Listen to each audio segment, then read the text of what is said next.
Hmm. Hey guys, welcome to Friday Night Bible Study through the book of Romans. We are doing a comprehensive, in-depth, exhaustive study of the letter of Romans, verse by verse. And of course, one of our emphasis is on the subject of salvation. That's what Romans here is about, the subject of salvation. We are studying what salvation is. Okay, what salvation is. And because most Christians, most Christianity teach a work-based salvation, a works of the law.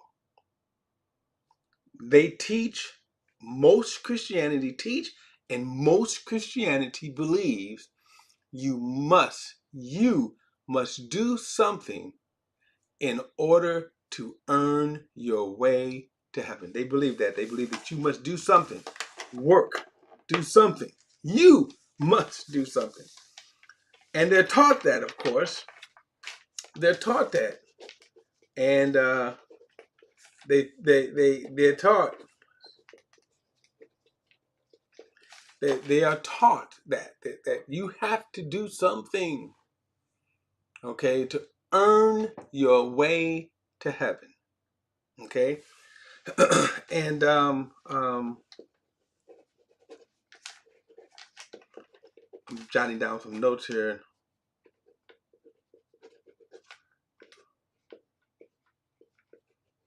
All right, but no one and so in debate on this issue on the subject of salvation. So I would say that most people argue against what salvation is. They argue against it because they believe, and I'm going to keep saying this, they believe they have been taught that they must earn their way to heaven.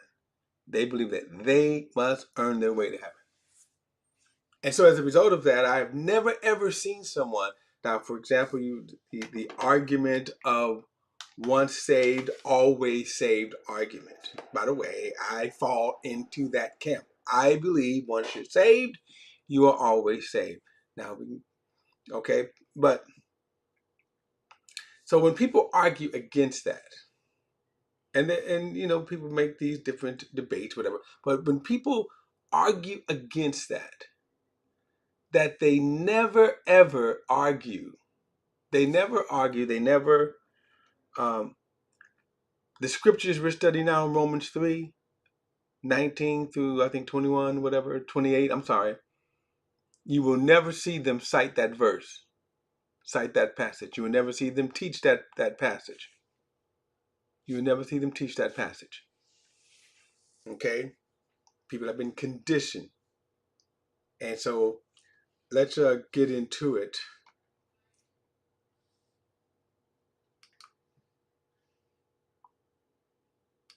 All right. I'm trying to think here about a way. Oh, you know what? Let me just do this. Let me back up for a moment here.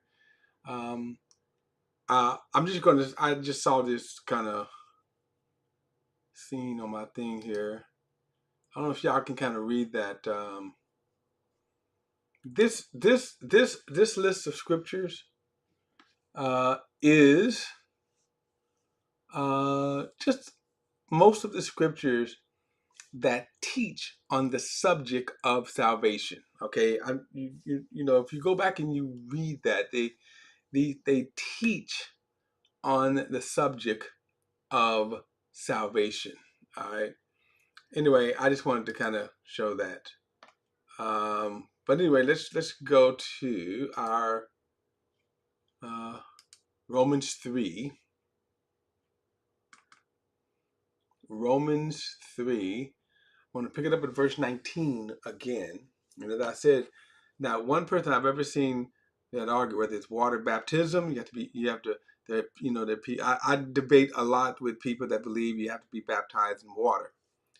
And it's funny. I mean, there's, and I'm going to resist kind of going into that. I do go into it. In fact, I'm getting ready to do a response video of a person who did 26 short kind of verses, calling himself, like, refuting, like, my argument, not me personally, but just the argument that I would make. Okay. But they never cite this verse of scripture, this passage, Romans 3:19 through 26 is what it is. Actually, I can go down to actually 30 through 31. Okay, which of course we're going to get to. Now, the first thing, of course, um, if we go back to verse 19, okay, if we go back to verse 19. He says, now we know that whatever the law speaks to those who are subject to the law, so that every mouth, now notice this, every mouth may be shut, and the whole world may become subject to God's judgment. For no one will be justified in his sight by the works of the law, because the knowledge of sin comes through the law. We spent a lot of time. I'm going to highlight it again, but we spent a lot of time on this passage here, 19 through and 20. So we define, for example, what the law is, and that's important to understand. I said I'm gonna break down the words. I was going to go to my online Vines class, but reading through that is just too tedious. So I'm just going to tell you what the definition is, and then I'm going to refer you to this. Let me come out of this. Let me show you as I go through the different defining the different words. Okay, defining the different words here. Let's see here. These are Greek dictionaries. Okay, these are Greek dictionaries, and these are, so when I say Greek dictionary, let me explain that so you can understand what I am doing. The New Testament in particular, we're going to focus on the New Testament. The New Testament is the New Testament originally was written in the Greek language, and this is important to understand. It's important to understand for a lot of reasons. Okay, so you'd be surprised again how sometimes how ignorant people are in terms of just simple biblical studies, but it's important to understand. So when I refer to the Greek, you can understand this. So when during Jesus' day, when Jesus walked the earth, okay, and so you got two kind of major languages that make up the entire Bible. So the Old Testament, which was written in the Hebrew language, and if you want more in-depth understanding of that, the scholars will give you that, okay? And then the New Testament was written in the Greek. Now that was the common language of the day, the Greek language, the common language. So and often with the Jews being kind of under the Roman rule, most of them would speak both languages, Hebrew and Greek. And in fact, during Jesus' day, there were uh, what was called the Septuagint, and that was the Greek translation of the Hebrew scriptures. Now, strict Jews like Paul, like the Pharisees, they were Hebrews. They only spoke Hebrew. They only read from the original Hebrew language. All right. So now you come along to the gospel as they preached it, and then when they would preach the messages of the apostles, they would write them down, as we know as epistles or letters. And then these letters were they would make just abundant copies. They wasn't worried about copywriting, okay, as we may. For example, there's actual Bible translations you can't kind of use because it'd be a copyright infringement, okay. They wasn't worried about that then. So as a result, after the age of the apostles, the death of the apostles, the church fathers, these men during this time, the leaders, gathered these letters, deciphered which ones were true, which ones were not, the inspired letters versus the not inspired, okay, fakes. Now, so then once these letters, you had these copies, okay, and today, I think we have some 30,000 copies of the New Testament in various forms, anywhere from fragments to, I think sometimes even whole chapters, maybe whole letters or whatever. It is from these manuscripts, what we call Greek manuscripts, because they're written in Greek, where we get our English translation or any translations, other translations, right? Spanish, Russian, or whatever. So it all comes through the Greek, from the Greek, okay? So that's why when I say the Greek, and when you hear people say the Greek, it is because they are citing what is called Greek language or Greek words. So so when I say law, and I'm going to say here's what the Greek word for law, and I'm going to define. I'm going to use all these words. Like I said, I'm not going to open the scriptures up because again, it's too tedious. All right, it's just too tedious. So that's why I'm telling you now. You're gonna have to trust me because if I say something wrong, you can always go to the Greek resources, and you can see if what I'm saying is true or not or false. I exhort you to get one of these resources. You can also get them online, and you can study them online. You know what? Let me see. Tell you what I'm going to do. Let me do this. I am going to go to one of my, where are you at? Here we go. Just to show you again. So here is what I just showed you, the Vines Greek Dictionary. This is the Vine Greek Dictionary, okay? This is the Vines Greek Dictionary, okay, online. So you could do this online, and here's a good example because we will come to this word forgive, and notice what it says. So it says here's the Greek word, and I don't know Greek, but I know people like to pronounce Greek and all that kind of stuff. I don't, because I don't speak Greek. And they would do this. People would get up and go, well, it's the Greek word aphemina, the apo from hamin into sin and all that. They break that all down. God bless them. I just not that smart. But like, for example, in the term of the word forgive, okay, because we're going to use this because God forgave us. So we're going to come across it, and actually we're going to be studying how God forgives us. But as you can see, this is primarily to send forth, to send away. This is how the word is used. Denote besides, it other meanings to remit or forgive. Now, reason why, again, like I said, it gets very tedious. I'm not going to spend the time. Only reason why I'm taking the time to say this is that when I'm going to give you the definitions, okay, that I have acquired over decades of time. But again, you could go to those resources. So, verse 19 again, now we know that whatever the law says. Now, again, we talked about this word law because it's important, and Paul uses it because the law is the standard of God's commands and precepts.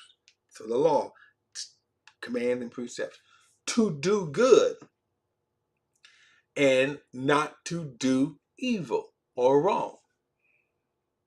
And so every system of right and wrong will fall under this umbrella of the law. So when I say that people believe they must do something, then that's, it falls under this umbrella. And it's important to understand that because, as I said, this is almost an unshakable,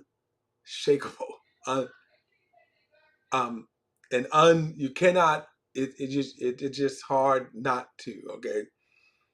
Because people are so brainwashed, they're so conditioned, and it's hard. But anyway, so he said, now whatever the law says, it speaks to those who are subject to the law, so that every mouth may be shut, and that the whole world may become subject to God's judgment. So again, every mouth may be shut, and the whole world may become subject to God's judgment. So ground zero for every mouth is God's judgment.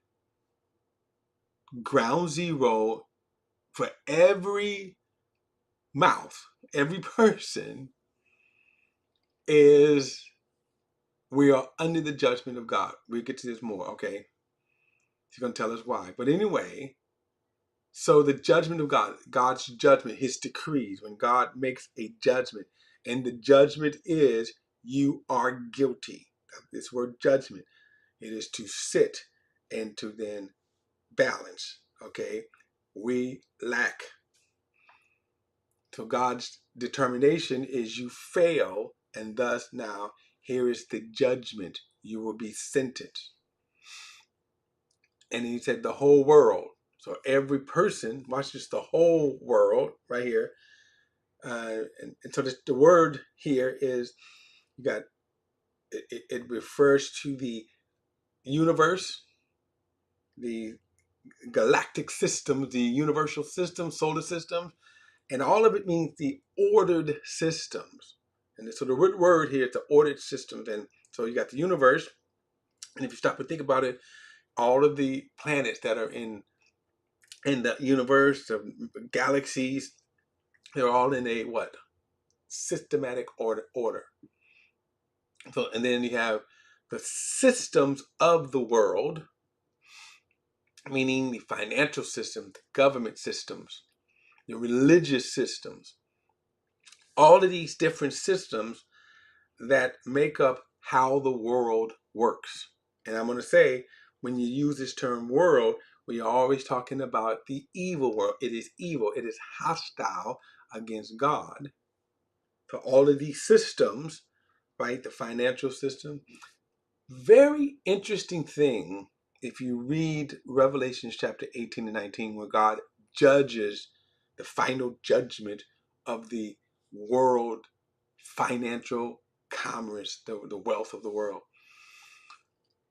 And then the world means the people that make up the world. In other words, if you don't, it's just the people who run all of these systems, who live in all of these systems, who prosper in all of these systems. So the people who live in the world. And again, this is the people of this world are what? That every mouth is shut, that every mouth that is shut, that is guilty before God. So the world always refers to the sinful people, the evil people. And everyone, notice this, everyone is evil and guilty before God. So then verse 20 says, for no one would be justified in his sight. I'll get to that word justified in a moment. No one would be justified in his sight by the works of the law. So we remember the law. You have the law. And notice all of this here in this one statement here. What's he saying? Ground zero for man, for every mouth, for every man, is judgment. Why? No one would be justified by his sight, by the works of the law. Now, we talked about the law, God's precepts, commandments for doing good and not doing evil. So if you don't obey the commandments of God, you are doing evil. But notice what he says about the works of the law. So the works are the deeds, the doing of it, right? In other words, the law says, thou shalt not steal.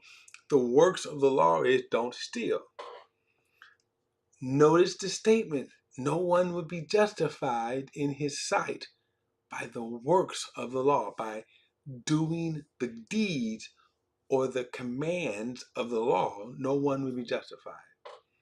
No good works, no good deeds, no good living, holy living. You cannot be justified by doing good deeds. Why? Because this is what the law produces.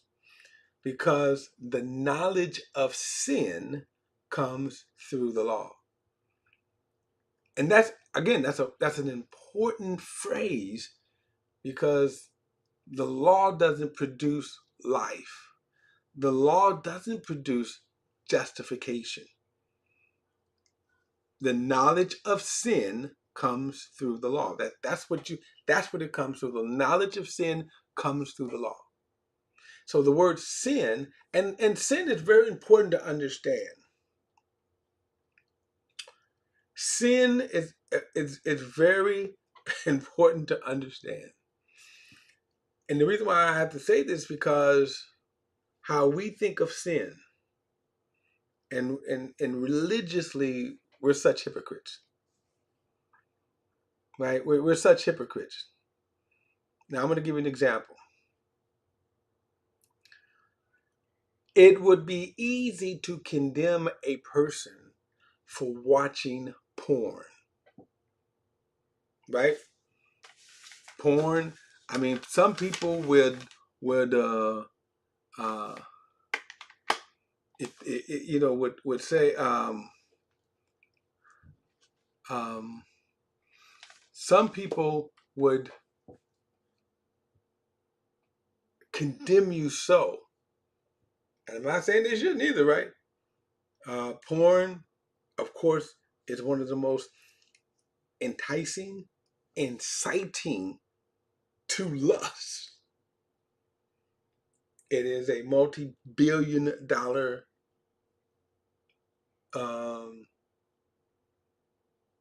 entity for that reason. And that's why people can't get enough of it. And then, of course, people feel guilty. Christians, I must say Christians feel guilty. Some people feel ashamed, but the lust drives them. The lust drives them. But now watch this. How many people watch their favorite drama where you see two unmarried people having sex? Now, it's simulated, right? You don't, like with porn, that's raw, and you see the actual intercourse, but you watch the drama that shows the act, but not the detail, not what porn will show. But you see enough that it will too incite lust. And depending on what platform you're watching, if you're watching just regular TV, right, then you're just going to watch simulated acts under the sheets. Now, of course, if you're watching a movie, right, you're watching movies, if you got the cable movies, then you're going to see nudity. Here's my point. You don't feel as guilty about watching that as you would porn.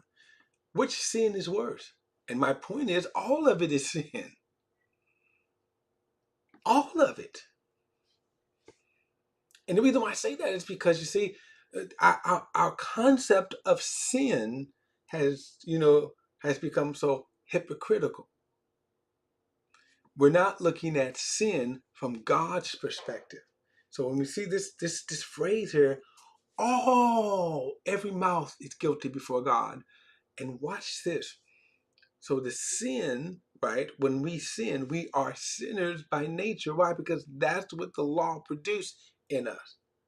Later on, when we get to chapters 6 and 7, we're going to get even more detail with this. But see, sin is produced by the knowledge of the law. That's all it does. Now you still will sin. You just and you're still committing you're committing transgressions. You're doing wrong. But what the difference is that and here's the difference. Then he says because the knowledge of sin comes through the law. So here's the difference. Before Moses gave the law, there was sin. It just wasn't called sin. I'm gonna tell you the difference. So people were still doing wrong. People were still breaking God's command. People were still doing evil. When Moses gives the law and he introduces the law into um, the earth. He introduces the law into the earth. The law affects that. The law of Moses now affects it. It is the standard around the world.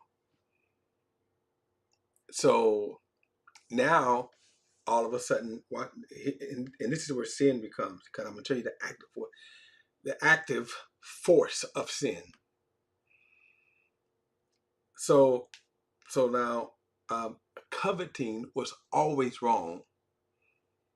And so the sin nature in a person, let's say before Moses' law, they still was coveting. They still was stealing. They still was committing adultery, fornication. They were still doing wrong and not meeting God's standards. But what happens now? The law comes along and says, now, don't lust.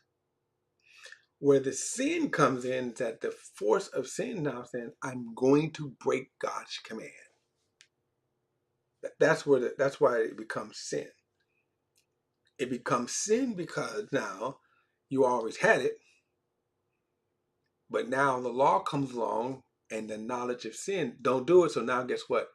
It incites sin in you.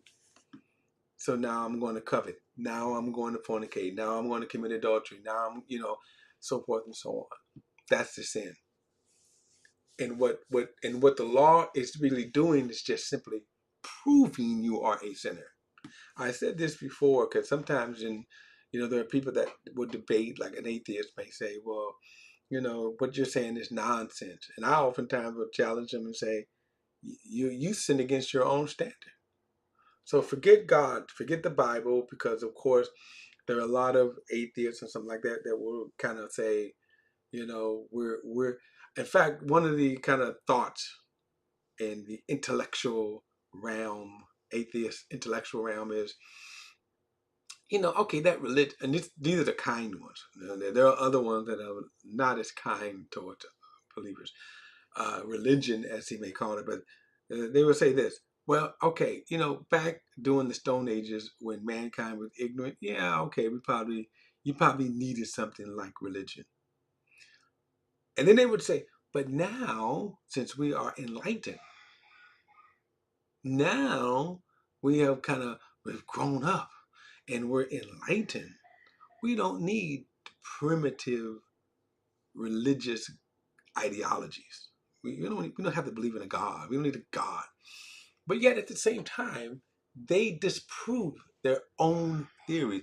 They sin against their own standard. Why? Because it is in man to sin. That's why. So toss out the Bible, and guess what? They still will sin against their own standard. What is your standard? And you still will sin against your standard. That's so anyway. Um but anyway, so because of the knowledge, no one would be justified by the works of the law. Why? Because the only thing the law produces is sin. And again, in our minds, we certainly rationalize our sin. We condemn others, but we rationalize our sin. And I think we don't understand the depth of the depravity of our sin. Now, everybody has some type of inclinations. In other words, some kind of inclinations to sin. And this is why no one can judge righteously for someone else's sin. No one can do that, because we all have inclinations. Now here's the thing. Let's go back to my illustration. If I'm addicted to porn, I can be condemned. You're disgusting. You're this, you're that, right? I saw a Christian movie, and God bless our Christian movies.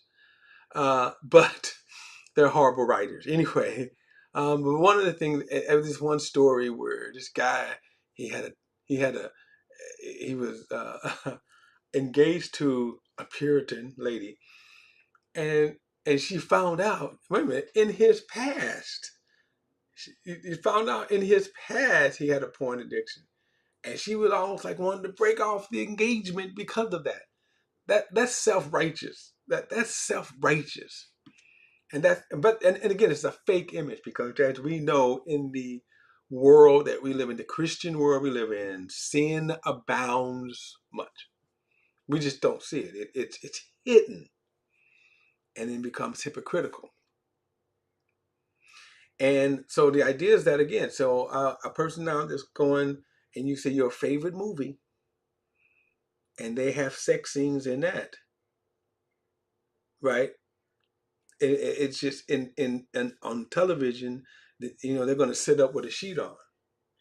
In porn, you see it all, but which is worse?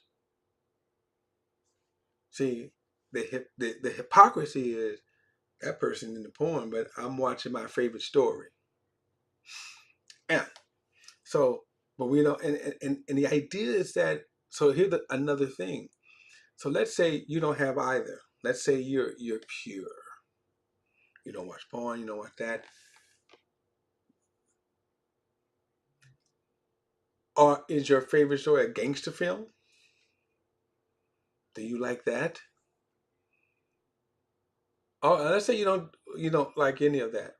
I remember seeing a person. He was a holiness brother. That excuse me, that broke the law. Here's how he broke the law. Man, he was chomping down on some McDonald's. This was he was chomping down on some McDonald's, and just took the whole bag and just littered. That's breaking the law, pal. And God tells you to obey the law of the land. So now you just sinned. I told you about there's a story in the law, a command in the law, and we see the idolatry. Don't make graven images. And just so you're clear, when you go back and you read Exodus, and you read about the golden calf, that was a bad, excuse me, that was a bad scene. Israel really sinned when they made the golden calf.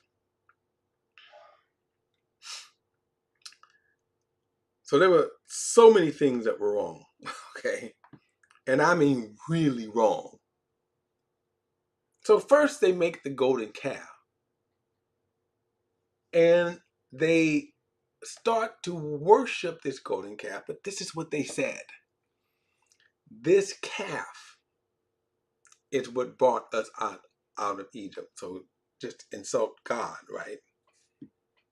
This calf, and now this calf is going to lead us back to Egypt. Okay, blaspheme. I think that's the Old Testament version of the unpardonable sin, the blasphemy sin, when you attribute God. Okay, anyway. And then they just engage in this drunken orgy. So that when Moses came down from the sight that Moses saw was this drunken orgy of all kinds of debauchery, just all types that they just gave themselves over. Okay, so that's sin. That was bad, and Moses told them, "Woo! I got to go back up here and pray for y'all. This is how bad this is." Okay, so that's bad. That's sin. But watch this now. There is another command in the law of Moses that said, if you see your neighbor's donkey that's wandering, is lost, and it becomes obviously lost. You see your neighbor's donkey, it's obviously lost. Go get your neighbor's donkey, keep it, care for it, feed it, and until your neighbor comes looking for it. And when your neighbor comes looking for it, you give it back to him. That was a command of the law. Now, the reason why I'm bringing this up is because suppose you see your neighbor's donkey, but you don't return it. You don't obey the command. You keep it. You're like, "Ooh, got a nice new animal." Right? So then when your neighbors come, hey, you ever seen a donkey around there? No, man, I ain't seen no donkey. So now you're lying. Now you're stealing. Right? So that's a sin. But watch this. Let's say you see your donkey, your neighbor's donkey, and you just don't do anything. You just, okay, I'm not going to have anything to do with that. That's a sin. You have broken the law. And my point is that we don't see, again, sin the way God views sin. See, that sin there that I just told you about, ignoring the donkey, not paying attention to the donkey, chapter 2, uh, that not doing that in God's eyes is abhorrent. And when you think about, so just the concept of sin, there's no difference. Now, obviously, there are more grievous sins. Okay, the golden calf, bad. But you have to also understand that Adam didn't make a golden calf. Okay. All right. So let me look at verse number 10. This is James chapter 2, verse 10. For whoever keeps the entire law yet fails in one point is guilty of breaking it all. For he who said, do not commit adultery, also said, do not murder. So if you commit adultery, but yet do not murder, you are a lawbreaker. I just wanted to get that concept right here. So when we look at here, right, that no one is justified in his sight by the works of the law. I want to come back to that. But you see, Adam did not. So you got sin. So from God's perspective, when you start off, you have sin. Now, you can have sin, and then you can go from bad to worse, worse to even more worse, to evil, to more evil. Okay? But from God's perspective, sin is as bad as it can get.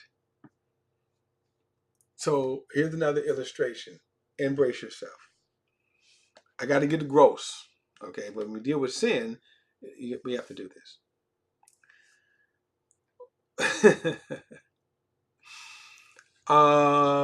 Suppose you get up, in your routine, night, morning, whatever, right? You get up, and so you use the bathroom, and it's number 2. And I mean, you're really doing number 2. You get up, but you don't flush the toilet, and it's open. So then you get your toothbrush, and you're going to start brushing your teeth. And oop, boom, you drop your toothbrush into the stool. Watch this now. So what do? You could fish it out. You could wash it off. And it'll be clean. Now, some of you are saying, no, right? I hear your thoughts already. Some of you say, no, not me. That toothbrush is done. Done. Right? In that scenario, a full stool, right, that looks like chili or looks like beef stew, okay, if it drops in there, you're done. That's how God views sin. That's how God sees sin. And Adam didn't, he Adam did not create a golden calf and then says, this calf is what created me from the dust of the earth and breathed into my nostrils. That's not what happened. No. Adam ate fruit. See, the first concept, now, mankind went from eating fruit to his next generation. The brother murdered his brother, and then you go down to it gets worse, worse, and worse, and worse, and worse. But remember the act of sin. And so we all have inclinations to sin. So I can't boast and say because I don't watch porn, I've never committed adultery, right? I haven't stolen, I haven't killed anybody. Let me pat myself on the back. But what do I do?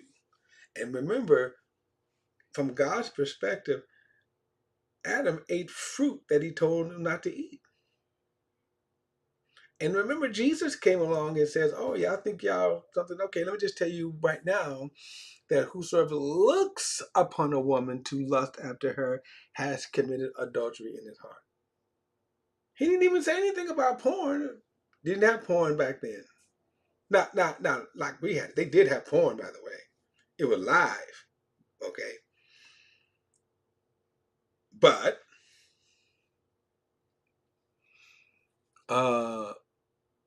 Jesus kind of he really upped it.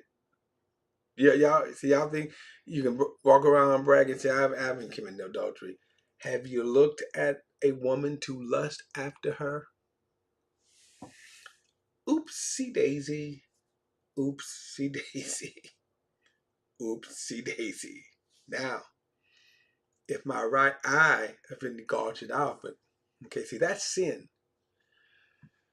So sin is bad, and sin is in man that is alienated from God. We are sinners by nature. And this is why he says you cannot be justified in his sight by the works of the law. And so, and all of these religious and the shame of this, and remember I told you, most Christianity believes that they could do the works of the law and be right before God. Most Christians believe that. Most Christians think that their whole entire religious experience, not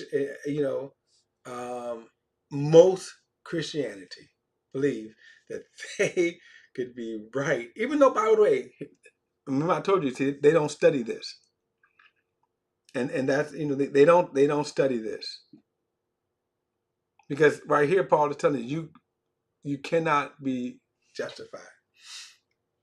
Now, next week I'm going to go further because I want to get into defining what does it mean to be justified, because that's important. All of these words, but it's important that we now understand. I'm going to go on from that.